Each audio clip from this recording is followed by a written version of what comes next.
Hey everyone, welcome back. It's been a couple weeks here.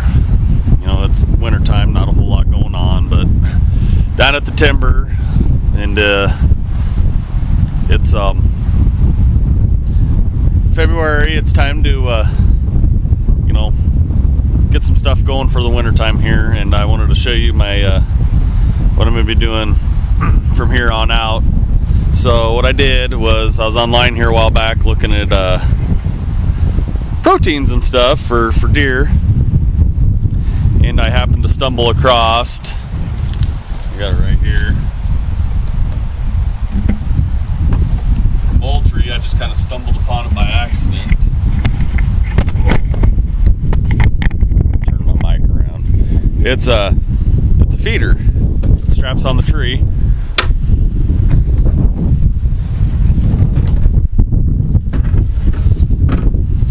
Holds 50 pounds of feed. So I've been trying to come up with ways to I've always wanted to do proteins, and I've come up with a concoction of my own here. It's a 50-50 blend of a pellet, a deer feed, and whole corn. And I've had this block for a while. It's a protein block too, but I'm gonna toss it out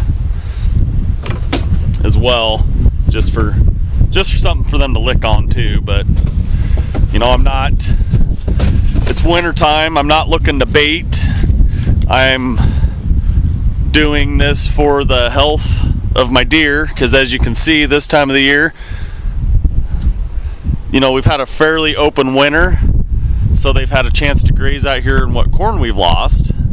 But the problem is they're gonna run out eventually, and there's no nutritional value to this stuff at all. What we're wanting to do is the protein I got. I have a picture of it on my phone. I'll probably insert it right here.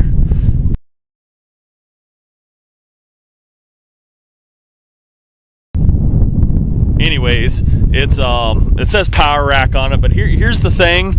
I'm not looking to build the monstrous racks. Deer will do that on their own. And how do they do that? If you have healthy deer. That's what I'm looking for. If you have, and this isn't just for the bucks, it's for the does. This time of the year, you have does that are gestating fawns. So if we keep the does healthy, they will have healthy fawns, which leads to healthy deer in the future.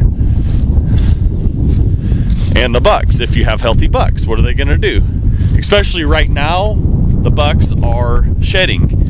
Why do they shed? They say it's because it's the lack of vitamins and minerals in their system. So they naturally shed their antlers, so that way they can concentrate on their body. Well, we're going to give them a little bit of a supplement here, so that way they can we have some nice, fat, healthy, happy deer. So we're going to walk out here. Here's my stand, and I think I know, and I can tell. So this was not what I had intended, but I should have worn my muck boots. It's a little sloppy down here. From trail camera pictures in the past, in front of my tree stand, where I cleared this area up, it became a bedding area. That's not what I intended. The only reason I had cleared that up was so I could build my tree stand. But they're using this path here very well. I think what I'm going to do, I'm going to find a nice healthy tree, and what I'm not wanting to do, I don't want to put the feeder in front of my stand, because then they're going to congregate there all the time, and during hunting season that will lead to more chances of me spooking them. So this is what I call the foraging area. I put my cameras here, and this is where I usually put my attractants and stuff. I'm going to find a nice healthy tree, maybe this guy here, because that's the tree there I usually put my camera on, and put the feeder, and I will put the camera on it sideways to see what I have coming in. And yes, I'm aware that I'm gonna probably fight raccoons on this. That's a never losing battle. But let me get in here. I brought my chainsaw too. I'm gonna trim a few things up here, but I also want to cut a little firewood for home while I'm down here. But let me go get this thing, do a little cleaning here, and I'll get it hung up, and I will show you what all I have done.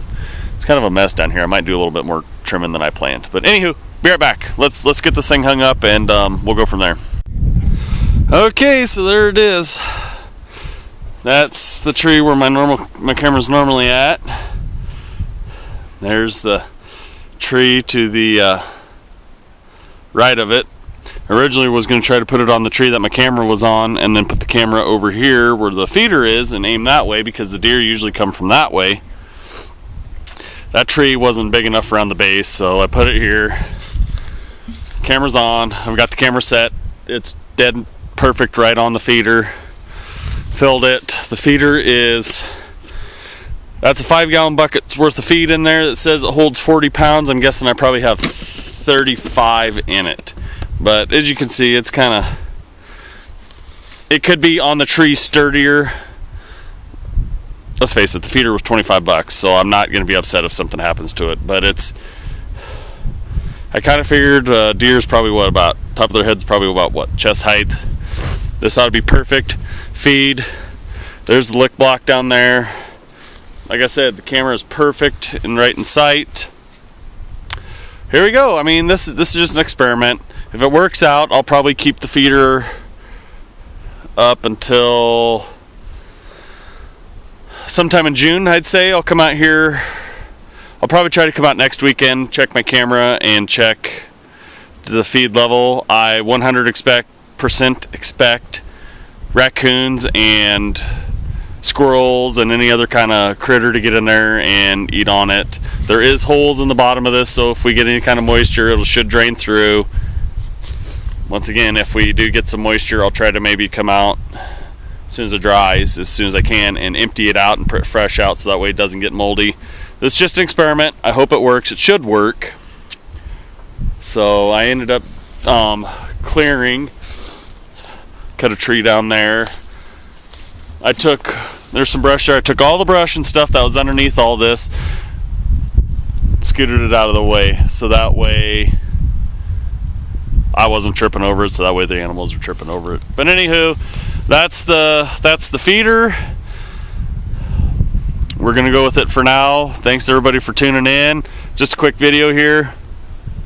I will keep updates on how it goes. You all have a great rest of the day, and don't forget to tune into my other videos, and also hit the subscribe button and like button. Thanks guys.